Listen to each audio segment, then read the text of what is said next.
حسین حسین حسین حسین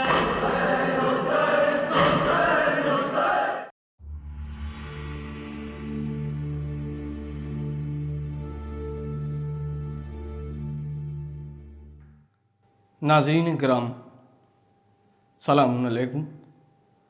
لبیک یا حسین، لبیک یا حسین، لبیک یا حسین۔ عزاداران امام مظلوم، پرسہ داران سید الشہداء، میں رضوان عباس رضوان امروہوی آپ تمام ناظرین کی خدمت میں حاضر ہوں۔ ناظرین، جیسا کہ آپ جانتے ہیں کہ اس وقت پوری دنیا میں جو سوشل میڈیا سے متعلق چینلز ہیں وہ اپنی عقیدتوں کے سہارے، محبت حسین کے سہارے، سوشل میڈیا کی جانب سے، سوشل میڈیا کے ذریعے ذکر حسین کو نشر کر رہے ہیں۔ مختلف چینلز پر آپ حضرات مسلسل نوحہ خوانی، مرثیہ خوانی، منقبت خوانی ملاحظہ کرتے رہتے ہیں، اور اس وقت پورے ہندوستان میں سوشل میڈیا کے حوالے سے مختلف چینلز ہیں جہاں سے آپ حضرات کو پروگرام نشر کیے جاتے رہتے ہیں۔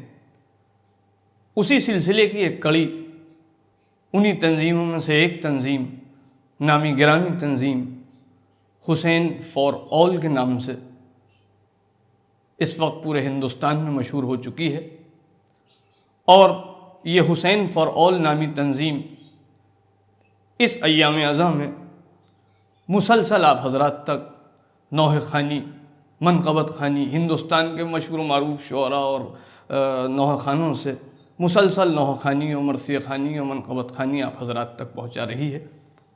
یقینی طور پر ان کی کوششیں، ان کی کاوشیں، ان کی محنتیں قابل ستائش ہیں اور حوصلہ افزائی کی مستحق بھی۔ میں بارگاہ پروردگار میں شہداء کربلا کے صدقے میں، پنجتن پاک کے صدقے میں دعا گو ہوں کہ پروردگار ان نوجوان، جن نوجوانوں کی یہ محنتیں ہیں جو حسین فار آل ٹیم کے ممبرز ہیں، ان تمام ممبرز کو پروردگار اس کا اجر عظیم عنایت فرمائے، اور مجھے یقین ہے کہ بارگاہ حسینی سے، بی بی سیدہ کی بارگاہ سے ان تمام نوجوانوں کو، حسین فار آل کی پوری ٹیم کو اجر عظیم عطا ہوگا۔ اور میں ان تمام ممبرز کا نہایت شکر گزار ہوں، نہایت ممنون ہوں کہ انہوں نے آج مجھ جیسے طالب علم کو یہاں پڑھنے کا موقع فراہم کیا۔ سماعت فرمائیں۔ کچھ ایسی شام سے کرب و بلا گئیں زینب، کچھ ایسی شام سے کرب و بلا گئیں زینب، کچھ ایسی شام سے کرب و بلا گئیں زینب، مثال بن کے زمانے بچھا گئیں زینب، مثال بن کے زمانے بچھا گئیں زینب، کچھ ایسی شام سے کرب و بلا گئیں زینب، مثال بن کے زمانے پچھا گئیں زینب، مثال بن کے۔ اور شعر حاضر کر رہا ہوں ناظرین، بطور خاص دعاؤں میں یاد رکھیے گا کہ دیار شام کے کانٹوں پر چل کے شام و سحر دیار شام کے کانٹوں پا چل کے شام و سحر نبی کے دین کو چلنا سکھا گئی زینب، نبی کے دین کو چلنا سکھا گئی زینب،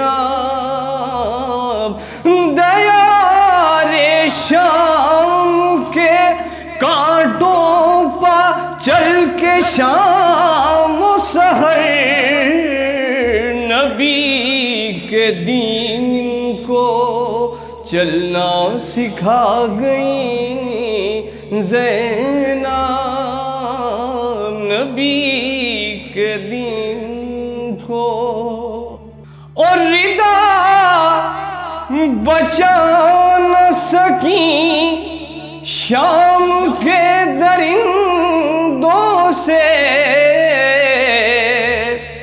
ردا بچا نہ سکیں شام کے درندوں سے، مگر حسین کا مقصد بچا گئی زینب،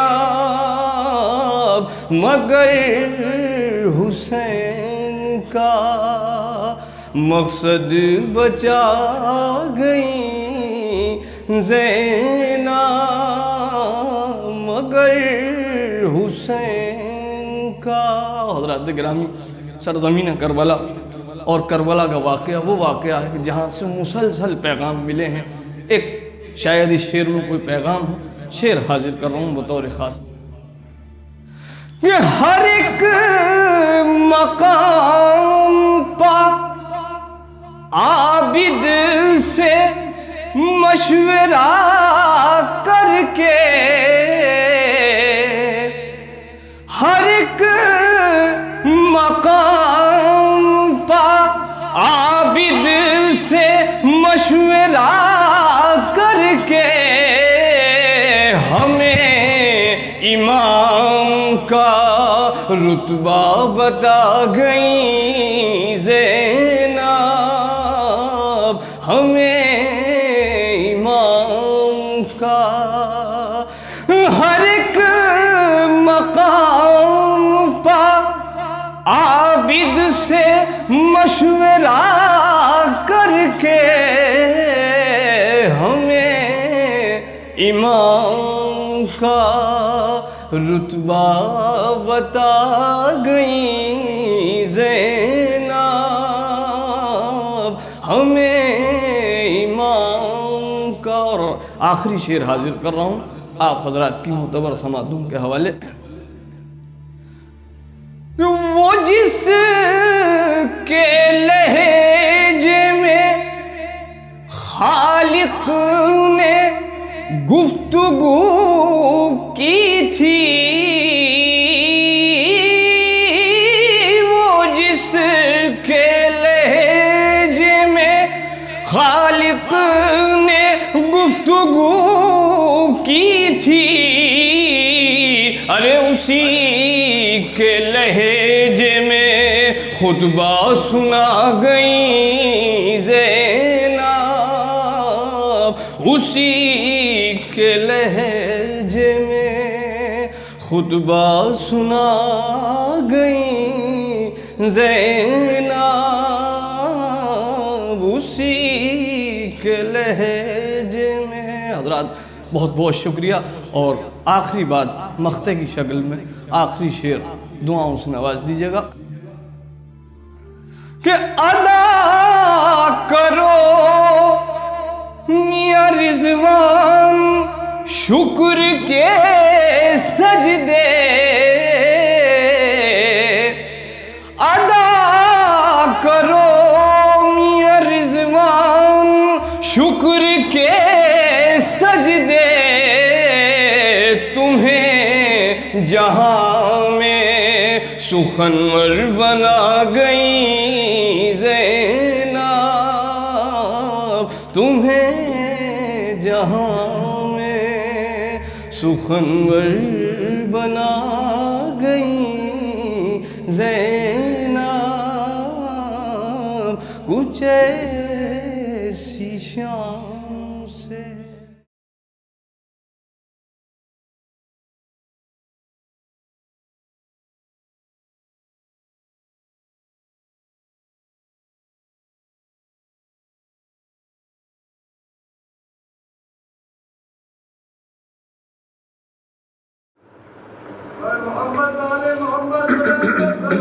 اللهم صل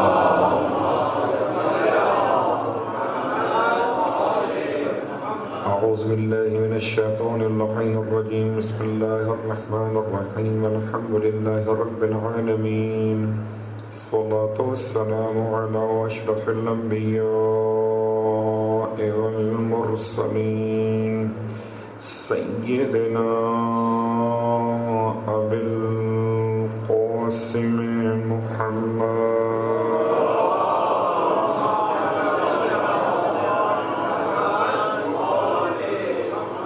وعلى أهل بيته الطيبين الطاهرين واللعنة الدائمة على أعدائهم أجمعين أما بعد فقد قال الله تبارك وتعالى في كلامه الحميد وفرقانه المجيد قوله الحق وهو أصدق القائلين بسم الله الرحمن الرحيم قل إنما أنا بشر مثلكم يوحى إلي وأنما إلهكم إله واحد فمن كان يرجو لقاء ربه فليعمل عملا صالحا ولا يشرك بعبادة ربه أحدا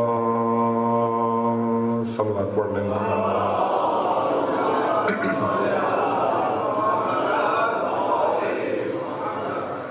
تمام تعریفیں خداوند حسن مجتبیٰ کے لیے اور تمام ہدیہ درود و سلام خانوادہ امام حسن مجتبیٰ کے لیے۔ الحمدللہ الذی جعلنا من المتمسکین بالقرآن العظیم وجعلنا واجعلنا من المتمسکین بولایت علی بن ابی طالب علیہ السلام۔ عظم اللہ اجورنا واجورکم بمصابنا بالحسن والحسین علیہم السلام وجعلنا وإياكم إن شاء الله من الطالبين بصقرهما مع وليهما الإمام المهدي من آل محمد عليه السلام۔ فرش عزائے امام مجتبیٰ پر حاضر خدمت ہوئے، شکر خداوند مجتبیٰ۔ یقیناً سفر کی 28 تاریخ ہجرت کے اعتبار سے 50واں برس، مدینہ منورہ میں بدترین افراد نے بہترین شخصیت کو شہید کر دیا تھا۔ الفاظ کو پلٹ دیتا ہوں، جہالت کے مجموعے نے علم کے دروازے کو توڑ دیا تھا۔ الفاظ اور آسان کر دیتا ہوں، بخیلوں کے اجتماع نے کریم کے دروازے کو ختم کر دیا تھا۔ ورنہ یہ ایسا کریم، یہ ایسا دروازہ علم جو مسلک اور مذہب کی بنیاد پہ نہیں بانٹتا تھا بلکہ احتیاج اور انسانیت کی بنیاد پر بانٹتا تھا۔ در معصوم سے کوئی سائل اس لیے کبھی واپس نہیں گیا کہ اس کا مذہب کوئی اور تھا۔ سارے مذہب تو انسانوں کے اپنے اختراعات ہیں، مذہب تو بس وہی جسے خدا کہے ان الدین عند اللہ الاسلام۔ اور کیا سخاوت اور کرم میرے مولا کا کہ در معصوم پر آنے والا کبھی بہانوں سے مانگتا ہے اور کبھی معصوم بہانے سے عطا کرتے. تو مانگنے والے کا اپنا مزاج ہے، عطا کرنے والے کا اپنا انداز ہے. کچھ عطائیں اس طرح کی ہیں میرے مولا کی کہ سائل علم کو علم دیا، سائل کرم پہ کرم کیا، سائل انسانیت کو پیغام انسانیت دیا. پھیلے ہوئے ہاتھ کو سمیٹنا سکھا دیا، سمٹے ہوئے ہاتھ کو پھیلانا عطا کے عنوان میں سکھا دیا. حسن ایسے صاحب کرم کو کہتے ہیں جس کے نام سے لوگ خود کریم ہو جاتے ہیں. ورنہ دسترخوان پہچان لے. صلوات پڑھے محمد والے.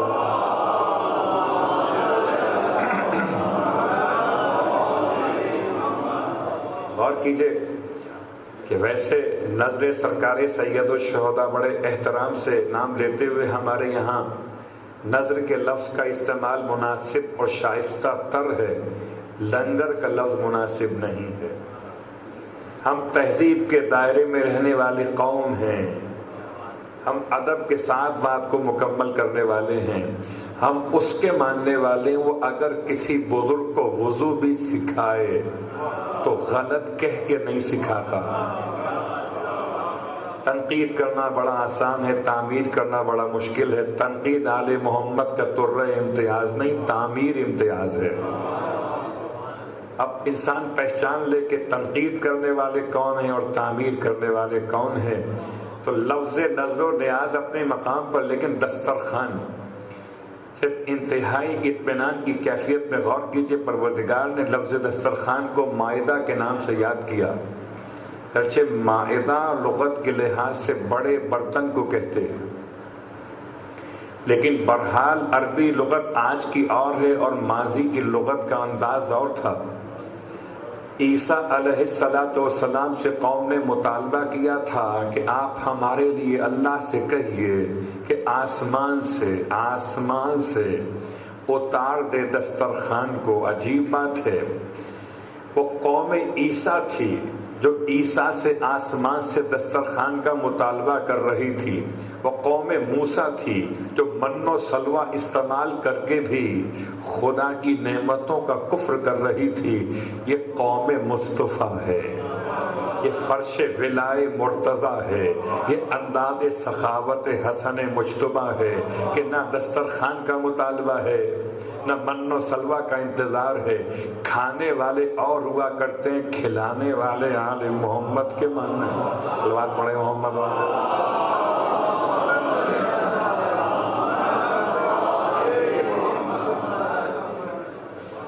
عزیزان گرامی قدر، یہ انداز ایسا ہے کہ انسان سیکھ جائے کرم کرنا. کریم اس کا نام ہے. اہل بیت میں، پورے اہل بیت میں ایک کریم اہل بیت معروف ہیں معصوم قم کے نام سے، ایک کریم اہل بیت معروف ہے امام حسن کے نام سے. حتیٰ کہ آج مدینہ منورہ میں دسترخوان بھی امام حسن کے نام کا بچھایا جاتا ہے. ایک امام بارگاہ نہیں، 40 امام بارگاہ موجود ہیں. دسترخوان امام حسن کی کتنی برکتیں. مجھ سے اگر سوال کیا جائے رزق میں برکت کے لیے کون سی دعا پڑھنی چاہیے، میں کہتا ہوں اور کچھ پڑھیے کہ نہ پڑھیے مگر درود بر حسن مجتبیٰ پڑھیے.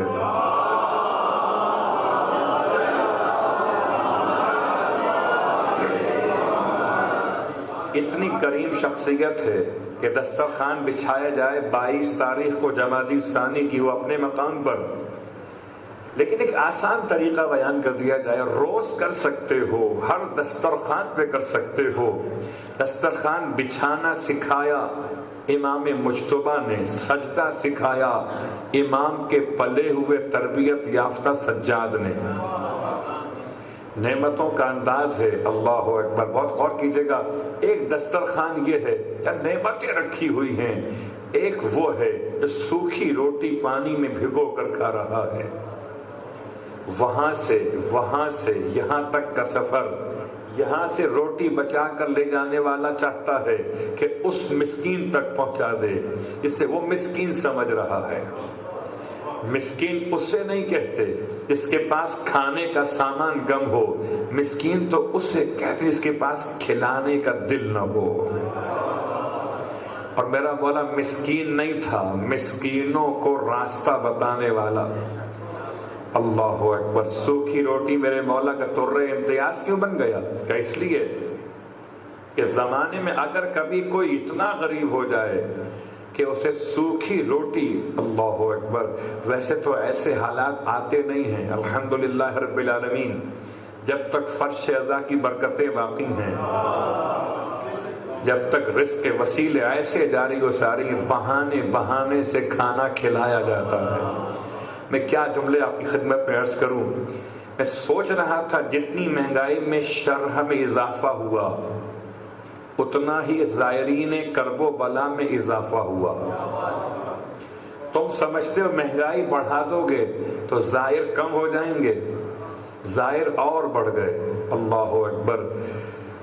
اچانک بات ذہن میں آئی کہ جتنی سبیلیں لگی ہوئی ہیں کربلا معلیٰ میں، نجف اشرف میں، سامرہ میں، کاظمین میں، یہ ساری سبیلیں اگر نہ ہوتی تو لوگ کھانا خرید کر بازار سے کھاتے تو بازار کم پڑ جاتے. بہت غور کیجئے گا، میں آسان کر لیتا ہوں کہ ہم نے تو جب کبھی کسی تقریب کو منعقد کیا تو پہلے لسٹ بنائی ہے کہ کتنے مہمان آنے والے ہیں. مہمان 150 آنے والے ہیں، کیا احتیاطاً 200 کا کھانا تیار کر لیجئے کہیں کم نہ پڑ جائے. ہے کوئی جس نے آج تک مجلس میں فہرست بنائی ہو کتنے آنے والے ہیں، کھانا کم نہ پڑ جائے؟ اپنی تقریب تمہارا مسئلہ، فرش ازا فاطمہ کا سلوات پڑھے محمد.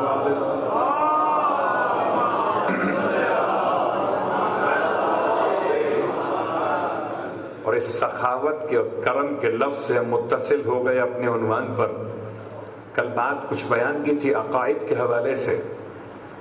زمانہ غیبت ہے، زمانہ غیبت میں زمانہ ظہور کی تیاری ہے.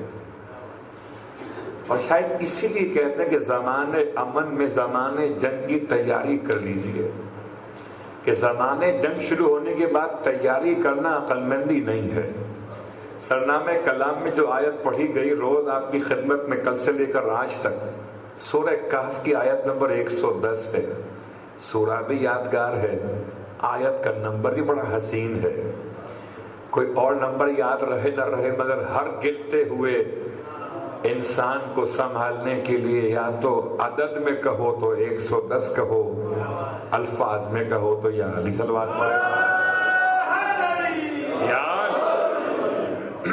جو میرا مولا گرتے ہوئے انسان کو سنبھال لیتا ہے وہی میرا مولا کسی عزادار کو ناصر بنانے میں امداد کر دیتا ہے.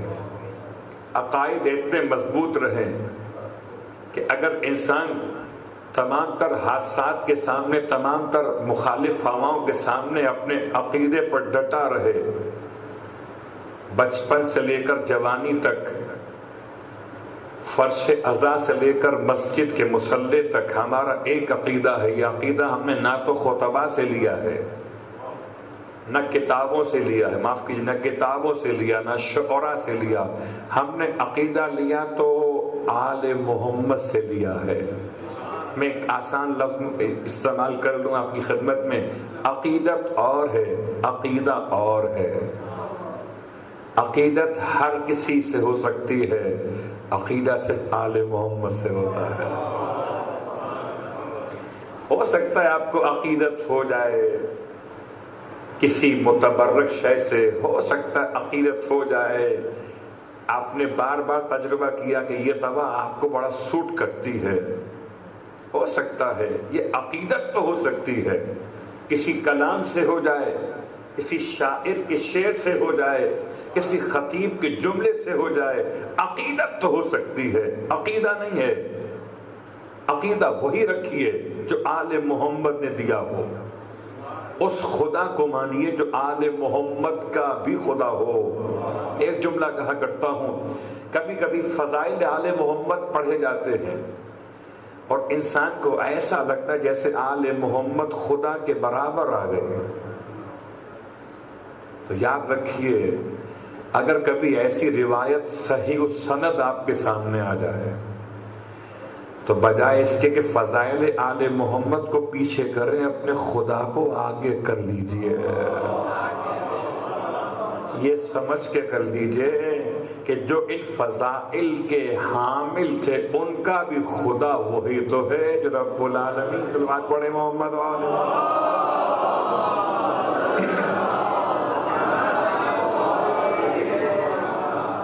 ہم نے جو خدا معاشرے سے لیا ہے وہ عجیب و غریب لیا ہے.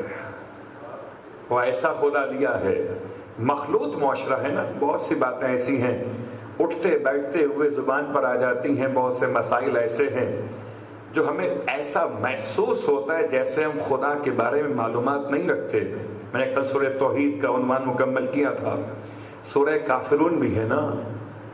جب کبھی مسئلہ عقیدے کا عقیدے سے ٹکرا جائے تو بحث چھوڑ دیجئے. لکم دینکم ولی دین. تمہارا دین تمہارے ساتھ ہے اور ہمارا دین ہمارے ساتھ ہے. زمانہ غیبت میں پڑھی جانے والی دعائے غریق اللہ اکبر یا اللہ یا رحمان یا رحیم کے بعد یا مقلب القلوب, اے دلوں کو پلٹ دینے والے. لفظ قلب کا ترجمہ ہی پلٹنا ہے. دل ہوتا ہی پلٹنے کے لیے ہے. کبھی آنکھیں نہیں پلٹتی, دل پلٹتا ہے تو آنکھیں پلٹ جاتی ہیں. کبھی زبان نہیں بدلتی, دل بدلتا ہے زبان بدل جاتی ہے. کبھی ہاتھوں کی محبت کا انداز نہیں بدلتا, دل بدلتا ہے تو ہاتھوں کا انداز بدل جاتا ہے. اس لیے امام نے فرمایا زمانے غیبت میں پڑھو یا مقلب القلوب. راوی یا مقلب القلوب کے بعد والابصار لگا رہا تھا, امام نے روک دیا کہ خدا مقلب القلوب والابصار ہے مگر جتنا ہم نے بتایا ہے. کبھی کبھار کچھ لوگ ہوتے ہیں جو میڈیسنز کے معاملے میں, دوائیوں کے معاملات میں سیلف خود ساختہ ڈاکٹر بن جاتے اور پھر نقصان اٹھاتے. ڈاکٹر صاحب بیٹھے ہوئے تو خود دوائیاں کھانا اور ہے اور طبیب کے کہنے پر دوا کھانا اور ہے. جب دوا کے مسئلے میں جسم سے محبت سمجھ میں آئے تو عقیدے کے مسئلے میں آل محمد کو پہچان لیجئے. جتنا آل محمد نے کہا اتنا پڑھیے. یا مقلب القلوب, مثال دیتا ہوں, شب ہائے قدر میں آپ دو ذکر پڑھتے ہیں, ایک 70 مرتبہ پڑھتے ہیں اور ایک 100 مرتبہ پڑھتے ہیں, اور دونوں میں ایک فرق ہے. استغفر اللہ ربی واتوب الیہ یہ پڑھنا ہے 100 مرتبہ, اور استغفر اللہ واتوب الیہ یہ پڑھنا ہے 70 مرتبہ. ربی نکال دیا, ربی نکال دیا. نکالا کس نے؟ کیا وہ بہتر جانتے ہیں کہ کہاں رب کو رب کہنا ہے اور کہاں اللہ کہنے سے کام مکمل. صلوات پڑھے.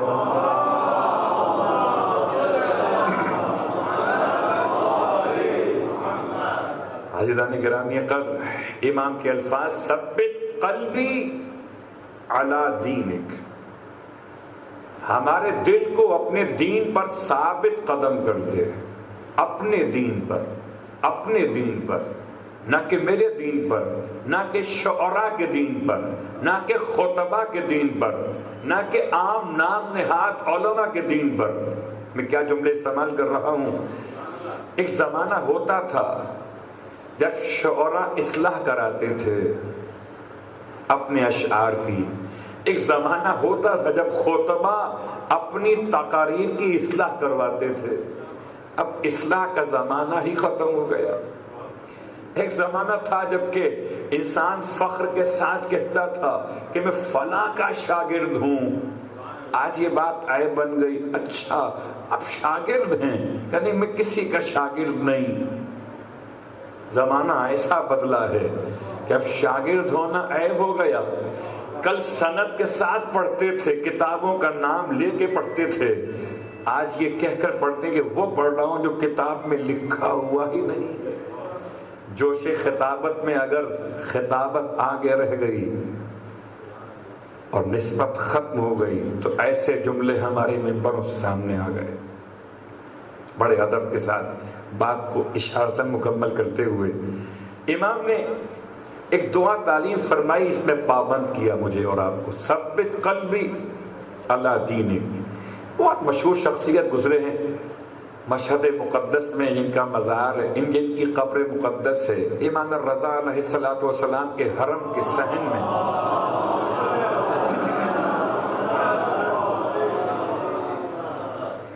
شیخ حسن علی نخودکی کے نام سے معروف تھے، اصفہان کے رہنے والے تھے.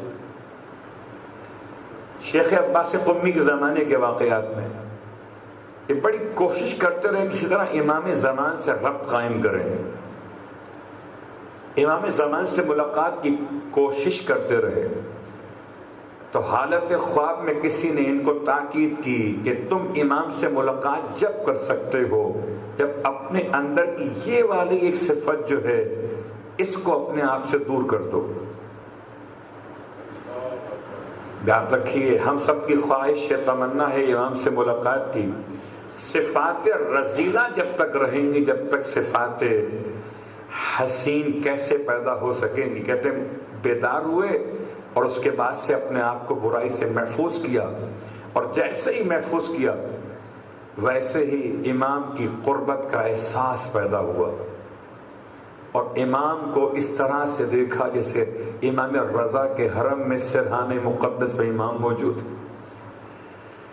اور اب امام سے کہتے ہیں مولا میں آپ کی قربت چاہتا ہوں. فرمائے میری قربت چاہتے ہو تو سورہ حشر کی آخری آیات کو بہت زیادہ پڑھا کرو. سورہ حشر کی آخری آیات کو کبھی غور کیجئے گا، آخری 4 آیات پر لو انزلنا ھذا القرآن سے لے کر اور خدا کے تمام تر ناموں کو لیے ہوئے 3 آیتیں ہیں. اگر امام زمان سے رب چاہتے ہیں تو امام نے نسخے بتا دیے ہیں. دعائے احد کی تلاوت اپنے مقام پر، لیکن آئیے عمل کی منزل پر سورہ مبارکہ مائدہ کی آیت نمبر 54 کی تلاوت کریں. خدا بڑے شان سے کہتا ہے یا ایھا الذین آمنوا من یرتد منکم عن دینہ، کہ تم میں سے اگر کوئی بھی اپنے دین سے واپس پلٹ جائے فسوف یأتی اللہ بقوم، تو خدا ایک ایسی قوم کو لے کر آئے گا یحبہم ویحبونہ، کہ وہ قوم اللہ سے محبت کرتی ہوگی اور اللہ اس سے محبت کرتا ہوگا. وہ قوم کون سی ہے؟ وہ آنے والا دور کون سا ہے؟ اس کو خدا اشارتاً بتا رہا ہے کہ اگر تم میں سے لوگ پلٹ جائیں اپنے دین سے تو انتظار کرو، خدا قوم کو لانے والا ہے. اس قوم کے افراد میں شامل ہونا ہے. یہی صفت ہے مولائے متقیان علی ابن ابی طالب علیہ السلام.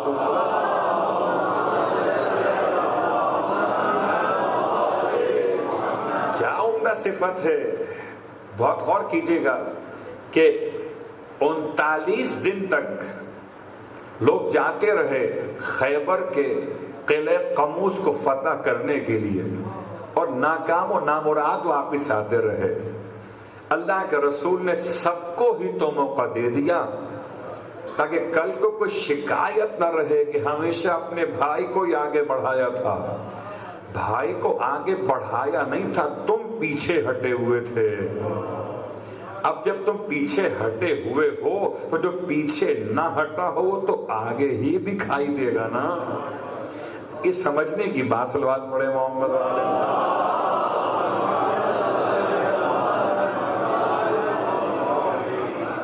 اس کے بعد اللہ کے رسول نے جب اعلان کیا کل ہم ایسے شخص کو، ایسے مرد کو علم دیں گے، اس کی پہچان کیا بتائی تھی کہ رجل ایسا ہوگا جو کرار ہوگا، غیر فرار ہوگا. کون ہوگا؟ کہ اللہ اور اس کے رسول سے محبت کرنے والا ہوگا، اور اللہ اور رسول اس سے محبت کرنے والے ہوں گے. خدا بھی کہتا ہے سورہ مائدہ میں ایسی قوم کو لاؤں گا جو قوم سے اللہ محبت کر رہا، یحبہم اللہ اس سے محبت کرے گا، وَيُحِبُّونَهُ، اور وہ اللہ سے محبت کریں گے۔ اللہ اکبر۔ لفظ محبت پہ ایک جملہ کافی ہے، محبت کا دعویٰ سب کر رہے ہیں۔ اب کوئی کنٹینر پر بیٹھ کر دعوے محبت کرے، کوئی سڑکوں کو بند کر کے دعوے محبت کرے، کوئی اسرائیل میں جا کر دعوے محبت کرے، ارے کوئی ٹرمپ کے داماد کو تحفہ دے کر دعوے محبت کرے، دعوے محبت تو سب کر رہے ہیں، لیکن مجھے بس مثال مکہ المکرمہ میں سید سجاد کی یاد آتی ہے۔ میرا مولا مکے پہنچا ہوا ہے، مکے میں قحط ہے اور تمام لوگ دعا مانگ کر ناکام ہو چکے، ایسے میں میرا چوتھا امام آگے بڑھا اور کعبے کے پردے کو تھام کے فرمایا الہی بحبک لی الا ان سقیتہم، خدا تجھ کو اس محبت کا واسطہ جو تجھ کو مجھ سے ہے، مکے والوں کو پانی پلا دے۔ نہ اس میں اعظم پڑھا، نہ کوئی دعا پڑھی، ظاہراً نہ کوئی اور قرآن کی آیت تلاوت کی، صرف ایک جملہ پڑھا، اپنی محبت کا خدا کو واسطہ دیا۔ بارش ہو گئی، جب بارش ہو گئی تو بصرہ کے علماء نے امام سجاد کو روک لیا کہ آپ کو اتنا یقین ہے خدا کی محبت پر کہ خدا آپ سے محبت کرتا ہے؟ ارشاد فرمایا اگر ہم سے محبت نہ کرتا ہوتا تو ہمیں اپنے گھر بلاتا کیوں؟ تو ایسی قوم اگر چاہتے ہیں کہ امام کے لشکر میں شامل ہو جائیں، آیت نے 5 باتیں بیان کی ہیں۔ پہلی بات، خدا سے محبت ناصران امام کی پہچان، آنے والی قوم کی علامت کہ جو امام کے زمانے ظہور میں عدل و انصاف کو قائم کرے گی، 313 افراد نہیں ہوں گے، صرف 10,000 افراد بھی ہوں گے، اس سے آگے لشکر اور بڑھے گا۔ ان کی پہلی پہچان کہ وہ اللہ سے محبت کرنے والے، اللہ ان سے محبت کرنے والا۔ دوسری پہچان اذلۃ علی المومنین، بہت غور کیجئے گا، عجیب و غریب بات ہے، اعزۃ علی الکافرین، یہ دونوں باتیں ملی ہوئی ہیں۔ کیا ان کی پہچان یہ ہے کہ مومنوں کے درمیان منکسر ہوں گے، متواضع ہوں گے، اور کافروں کے سامنے سخت ہوں گے، بالکل مضبوط ہوں گے، مستحکم ہوں گے۔ ہم نے عجیب بات دیکھی، اپنوں میں لوگ شیر دکھائی دیتے ہیں اور آگے کوئی سامنے مقابل پر مخالف ہو تو پھر اپنے آپ کو پیچھے کر لیتے ہیں کہ یہ صفت منافقین کی تو ہے مگر مومنین کی نہیں ہے۔ کیوں؟ اذلۃ علی المومنین۔ اللہ اکبر، کیا مشکل تھا مالک اشتر کے لیے کسی کا سر اڑا دینا، کیا مشکل تھا۔ جس نے مٹی آپ پر اچھال دی تھی، سر نہ اڑاتے، کم از کم 2-4 ہاتھ تو مار سکتے تھے۔ مالک نے اپنے عمل سے بتایا اور امام نے مالک کی محبت کو معیار بنا کے بتایا کہ جیسے میں رسول خدا کے لیے تھا ایسے مالک میرے لیے ہے۔ تو مالک نے کیا کیا ہے؟ اس نے اگر کنکر مار دیا ہے، مٹی اچھال دی ہے، مالک اشتر نے توجہ کیے بغیر آگے بڑھ گئے، مسجد میں جا کے نماز پڑھ کے دعا مانگ لی۔ اذلۃ علی المومنین، کہ مومنوں کے درمیان تو یہ متواضع ہیں، منکسر ہیں، اور جب کافر کے مقابلے پر آئے تو مالک وہ تھے۔ میں مالک کی جنگ پڑھوں تو مالک نے بھی 35 افراد کو واصل جہنم کیا اور 36 افراد کو مولائے متقیان نے۔ تو بعض روایات کہتی ہیں مالک نے یہ سوچا کہ ایک کا فرق ہے، ہم 35 کو مار چکے اور مولا نے 36 کو مار دیا ہے۔ امام نے قریب بلا کر مالک تجدید عہد کرو اس خیال کے آنے پر، بہت غور کیجئے گا، اس خیال کے آنے پر۔ کہتا ہے مولا یہ خیال دل میں آ گیا اچانک، میں اللہ سے پناہ طلب کرتا ہوں کہ سنو مالک، تم نے تلوار چلائی، جو سامنے آیا اسے مار دیا۔ ہم نے تلوار چلائی تو سامنے والے کو نہیں مارا، نسلوں کو دیکھ کے مارا۔ تو ہیں اس انداز سے آنے والے زمانے ظہور کے لیے کہ پہلی ذمہ داری ہے ان کی کہ اللہ سے محبت کرنے والے ہوں گے. دوسری پہچان ہے کہ وہ مومنوں کے درمیان بہت نرم مزاج ہوں گے, منکسر ہوں گے, غصہ نہیں کریں گے مومنوں پر, ماتم کے موضوع پر, مجلس کے موضوع پر آپس میں لڑیں گے نہیں. اللہ اکبر, لڑنا جن سے ان سے لڑنا چاہیے, یہاں تو محبت کی بات ہونی چاہیے. اذلۃ علی المؤمنین, ہاں اگر تم سخت ہو تو اعزۃ علی الکافرین یجاہدون فی سبیل اللہ. ان کی ایک پہچان یہ کہ وہ اللہ کے راستے میں جہاد کرنے والے ہوں گے. جہاد کا مطلب قتال نہیں ہے.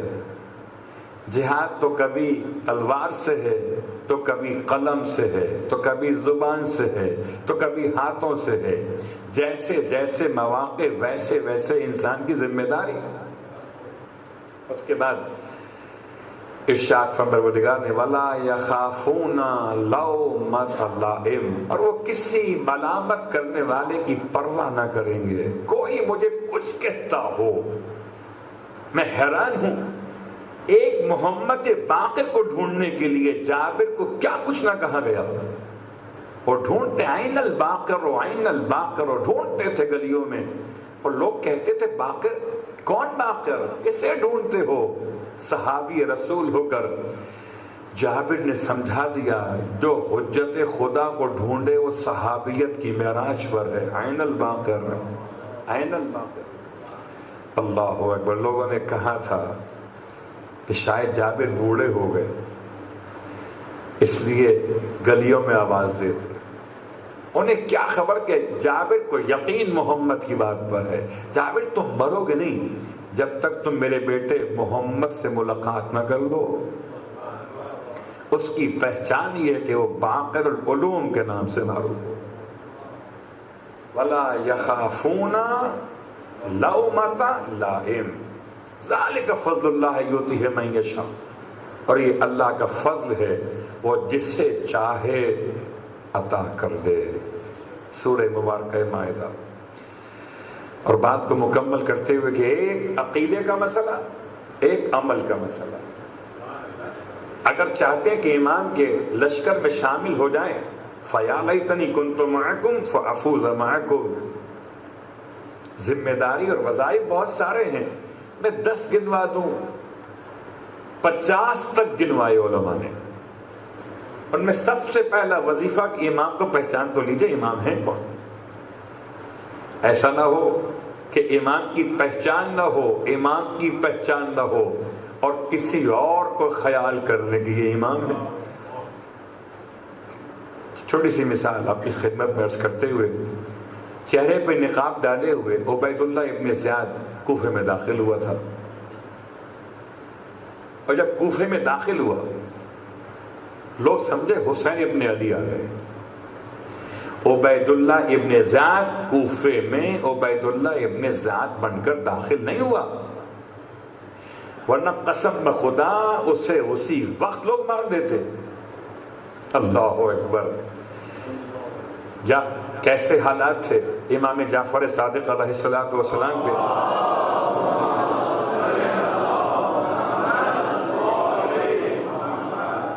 شہادت کے وقت میں امام نے 5 افراد کو اپنا جانشین, اپنا وصی قرار دیا. 5 افراد کو. اب ابو بصیر جیسے لوگ بابصیرت تھے, ان میں سے ایک نام ایسا ہے جو خود منصور دوانقی کا نام ہے, ایک نام ایسا ہے جو مدینے کے حاکم کا نام ہے, ایک نام ایسا ہے جو عبداللہ افتح کا نام ہے, ایک نام ایسا جو خاتون جناب حمیدہ کا نام ہے, 5واں نام ہے امام موسی کاظم علیہ السلام کا. اب 5 افراد امام کے جانشین ہیں. منصور نے امام کی شہادت کے بعد مدینے کے حاکم کو خط لکھا کہ جو اس وقت وصی ہو جعفر صادق کا اسے قتل کر دو. حاکم مدینہ نے جواب لکھا اس پر عمل ممکن نہیں ہے, اور اگر عمل کا مطالبہ کرتے ہیں سب سے پہلے آپ کا نام لکھا ہوا ہے. ایک باطل کی تدبیر ہے، ایک حجت خدا کی تدبیر ہے، اور باطل کی تدبیر ناکام ہے، تدبیر اس کے ہاتھ میں، اس کے ہاتھ میں تقدیر ہوئی ہے۔ کس طرح سے ساتویں امام کا تعارف کرایا گیا اپنے جانشین کے طور پر۔ ابو بصیر تو سمجھتے ہیں کہ خاتون تو امام نہیں ہو سکتی، سب کچھ ہو سکتی ہیں، حمیدہ خاتون مگر امام نہیں ہو سکتی۔ عبداللہ افتح کہتے ہیں جو چلنے میں ذرا سا ان کے پاؤں نیچے زمین پہ کم لگتے ہو یا جس میں جسمانی عیب ہو، امام نہیں ہو سکتا۔ نہ مدینے کا حاکم امام ہو سکتا، نہ منصور دوانقی امام ہو سکتا ہے، رہ گیا ایک ہی نام، پہچاننے والے پہچان گئے۔ تو امام کو پہچاننا بھی ذمہ داری ہے۔ جس کے نام سے رزق مل رہا ہے اس کو تو پہچان لیجئے۔ لولا الحجت لساخت الارض باہلها، اگر حجت کو ہٹا دیا جائے زمین اپنے اہل کے ساتھ غرق ہو جائے۔ حجت خدا کی پہچان کے بعد اب کہو کہ زیارت پڑھنی چاہیے، صدقہ دینا چاہیے، امام کے نام کے خدمات انجام دینی چاہیے، تمام باتیں، لیکن ذمہ داری زمانے غیبت میں، اور چونکہ فرش عزائے مجتبی بیٹھے ہوئے، نصیحت سوچ کر 28 سفر کا ماتم کیجئے کہ 2 قیامتیں ہیں، ایک سیدہ یتیم ہوئی ہیں، ایک قاسم یتیم ہوئے ہیں۔ ہجرت کا 11واں برس ہے، سیدہ یتیم ہوئی۔ ہجرت کا 50واں برس قاسم یتیم ہوئے۔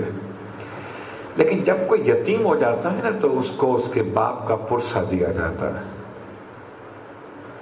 دستور ہے، اسلامی تعلیمات کے مطابق بھی یہی پیغام ہے کہ جس گھر سے میت اٹھے اس گھر میں کھانا نہیں پکتا، بلکہ کھانا دوسرے لوگ اس گھر میں تیار کر کے پہنچاتے ہیں، سوگواروں کو بیٹھ کر کھانا کھلاتے ہیں۔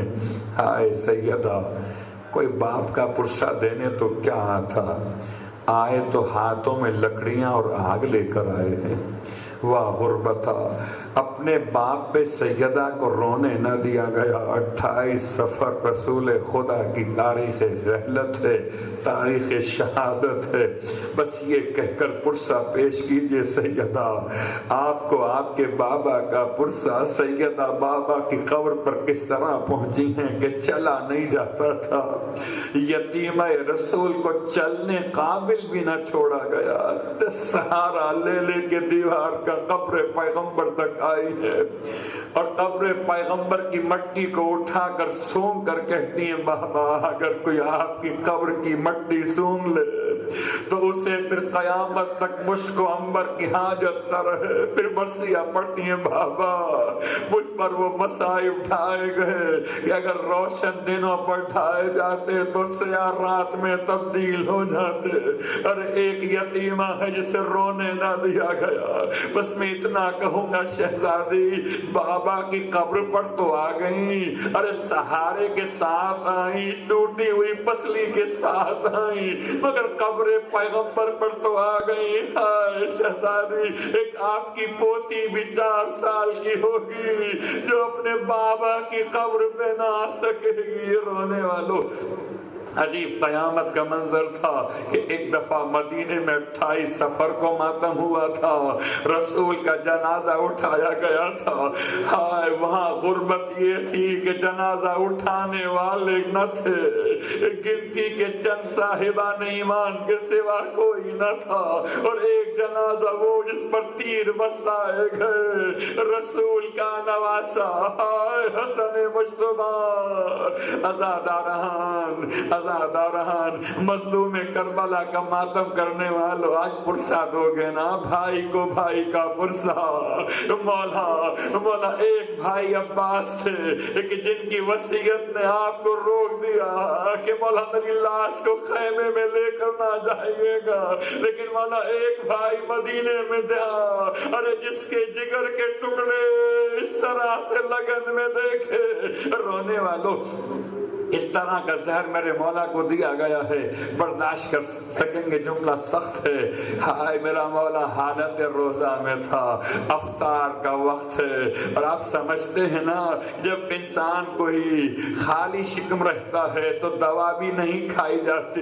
میرے مولا کو اس خالی شکم میں زہر دیا گیا، اور ایسا زہر دیا گیا کہ جس کا کوئی تریاق نہ تھا۔ اس زہر نے میرے مولا کے جگر کو ایسے کاٹ دیا، رونے والوں یہ امیر حمزہ کا جگر نکالا گیا تھا یا اکبر کے سینے پر برچھی مار کے جگر کو توڑ دیا گیا تھا؟ یہ حسن کا جگر ہے، زہر کی شدت نے ٹکڑے ٹکڑے کر دیا۔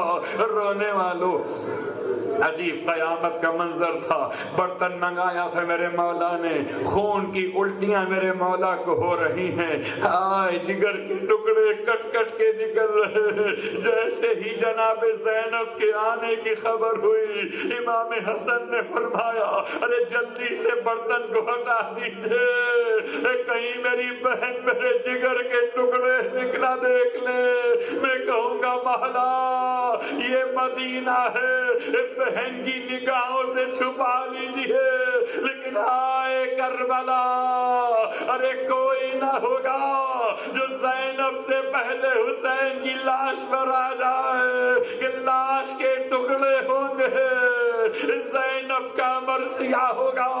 اجرکم اللہ۔ ہائے میرا مولا حسین اپنے بھائی کے غم میں پچھاڑے کھا کے روتے تھے، میرا مولا حسن اپنے بھائی کو سینے سے لگا کے اس طرح تڑپتے تھے، بھیا حسین نہ روئیے، بھیا اگر ہماری آنکھیں بند ہو گئیں تو آپ ہمیں غسل و کفن دیں گے، ہمارے جنازے کو اٹھائیں گے، لیکن لا یوم کا یوم کا یا ابا عبداللہ، حسین بھیا تجھے 30,000 کا مجمع ذبح کر دے گا، ارے تجھ پہ گھوڑے دوڑائے جائیں گے۔ دونوں بھائی بہت دیر تک گلے لگ کے روتے رہے۔ ہائے قیامت کا منظر تھا، وصیت کا محل تمام ہو رہا تھا، امام نے سب کو جمع کیا، ام فروہ کو بلایا، ایک تحریر کو لکھ کر حوالے کیا کہ قاسم کے بازو پر باندھ دو۔ رونے والوں تعویذ باندھے جاتے ہیں تحفظ کے لیے، تعویذ کا ترجمہ ہی حفاظت کے عنوان میں ہے، پناہ کے عنوان میں ہے۔ کوئی ایسا تعویذ نہ ملے گا جو شہادت کے لیے باندھا گیا ہو۔ ام فروہ اگر کوئی ایسا دن آ جائے جب تم سمجھو اس سے مشکل دن کوئی نہ ہوگا، اس تعویذ کو کھول لینا، مشکل آسان ہو جائے گی۔ مولا ایک ماں سے کہتے ہیں کہ تعویذ کھول لینا، مشکل آسان ہو جائے گی۔ ارے ماں تو بچے کے لیے تعویذ لکھوا کے پہناتی ہے، لیکن رونے والوں وہ کربلا کے میدان میں جب تعویذ حسن سامنے حسین کے آیا بڑا روئے تھے، کبھی آنکھوں سے لگایا کبھی ہونٹوں سے لگایا۔ بھیا اس وقت بھی ہمارا خیال رہا واہ حسینہ واہ مظلومہ، آزاداران مظلوم کربلا۔ ارے قاسم اپنے بابا کی خدمت میں موجود ہیں، تمام بچوں کو سپورٹ کیا ہے۔ فاطمہ مولا حسن کی بیٹی کا نام ہے فاطمہ، اپنے بابا کے حال کو دیکھ کے تڑپ تڑپ کے روتی ہیں، کبھی پچھاڑے کھا کے گر جاتی ہیں، ہائے اٹھایا جاتا ہے۔ میں کہوں گا شہزادی بیٹیاں باپ پر ایسے ہی روتی ہیں، ارے رو لیجئے، آپ کو پانی پلایا جائے گا، آپ کا چچا آپ کے سر پہ ہاتھ رکھ دے گا، لیکن ہائے یتیم حسین کوئی پانی پلانے والا بھی نہ ہوگا، ارے کوئی سر پہ ہاتھ رکھنے والا بھی نہ ہوگا۔ اجرکم اللہ۔ رونے والوں تو قیامت کا منظر تھا جب میرے مولا کی آنکھیں بند ہونے لگی، ہائے مدینہ رسول کا نواسا چلا، زہرا کا لاڈلا چلا، علی کا بیٹا چلا، یتیموں کا پالنے والا چلا، ارے مسکینوں کو روزی بانٹنے والا چلا، اس طرح سے چلا کہ جنازہ تیار ہوا۔ ایک کفن بھی آیا تھا جنت سے، ایک کافور بھی جنت سے آیا تھا۔ میرے مولا نے اپنے بھائی کے جنازے کو تیار کیا ہے۔ آئے کتنا روتے تھے، بچپن کا ساتھ تھا، وقت رخصت تھا، جب جنازے کو اٹھا کے چلے۔ عزادارو طریقہ ہے نا کہ جب جنازہ تیار ہو جاتا ہے ایک مرتبہ چہرہ کرایا جاتا ہے تاکہ دیکھنے والے گھر والے ملاحظہ کر لیں۔ ارے بہنوں نے بھائی سے لپٹ لپٹ کے الوداع کیا ہوگا۔ جب جنازہ گھر سے باہر آیا، میرا مولا جانب قبر رسول لے کر چلا بھائی کے جنازے کو۔ ارے سامنے سے گروہ شر پسند ہے، ہاتھ میں تیر لیے ہوئے۔ ارے جنازے نے کیا بگاڑا تھا؟ اے مسلمانوں، یہ کربلا تو نہیں ہے، یہ تو مدینہ ہے، یہ لشکر شام نہیں ہے، یہ مدینے کے لوگ تھے جنہوں نے حسن کے جنازے پر اتنے تیر مارے کہ جنازے کا کفن رنگین ہو گیا۔ میرا مولا جنازے کو پلٹا کے گھر میں لے آئے۔ اب جو بیویوں نے جنازے کو دیکھا، فریاد یا محمد، فریاد یا علی، فریاد یا زہرا۔ عجیب قیامت تھی۔ رونے والوں امام فرماتے ہیں آؤ بہنوں آؤ، آ کر تیر نکالو۔ خدا کسی بہن کو یہ وقت نہ دکھائے کہ اپنے بھائی کے کفن سے تیر کھینچ کھینچ کے نکالے۔ میں اتنا کہوں گا شہزادیوں، آج ہاتھ کھلے ہوئے تیر نکال لیجئے۔ ارے کل کربلا کا میدان ہوگا، ایک بھائی تیروں پر معلق ہوگا، ہاتھ پسے گردن بندے ہوں گے، تیر نکال نہ سکیں گی۔ پھر جنازہ تیار ہوا، الوداع اے حسن سبز قبال۔